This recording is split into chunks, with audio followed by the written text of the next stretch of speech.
The car shouldn't be moving, because no one is touching the wheel. West Germany, 1980s. The air is cold enough to bite, the highway loud with engines and wind, and the world still believes driving is a human ritual. Hands at 10 and 2, eyes forward, instincts sharpened by fear.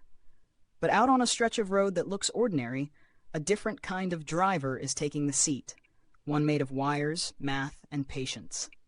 Inside a van-like test vehicle, the cabin doesn't feel like a cockpit. It feels like a workshop that accidentally rolled onto the Autobahn. Cables snake across the floor. A monitor flickers with jittery lines. A computer hums like it's trying to breathe through a paper mask. Engineers lean in close, not because they're brave, but because they're listening for the moment something goes wrong. And it always could. Here's the unsettling part. This machine doesn't see the road like you do. It doesn't feel speed in its stomach. It doesn't sense danger in the way your shoulders tighten when a truck drifts too close. It only has patterns, lane markings, edges, shadows, signals, translated into numbers, then turned into decisions. Turn, correct, hold. Don't panic. But the road doesn't care about your code. A passing car throws a burst of glare across the windshield. The camera image stutters. The lines on the screen wobble, like reality itself just slipped. For half a second, the vehicle hesitates, an almost human pause, and every engineer in the cabin stops breathing. Then the steering wheel moves on its own. A smooth, precise correction. The car stays centered, as if it has an invisible hand guiding it back to safety. That's the first rehook.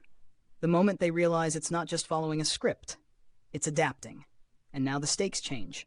Because if a computer can guide a vehicle down a real road, surrounded by real drivers, under real light and weather, then the most dangerous part isn't the technology failing. It's the idea succeeding. They run another test. Faster this time. The vehicle tracks the lane with eerie confidence. The humans watch the machine do something that feels almost forbidden. Take responsibility. You can hear it in the silence between them, the unspoken question pulsing louder than the engine. If a computer can drive, what happens to the rest of us? On that German roadway in the 1980s, autonomous driving wasn't sleek. It wasn't trendy.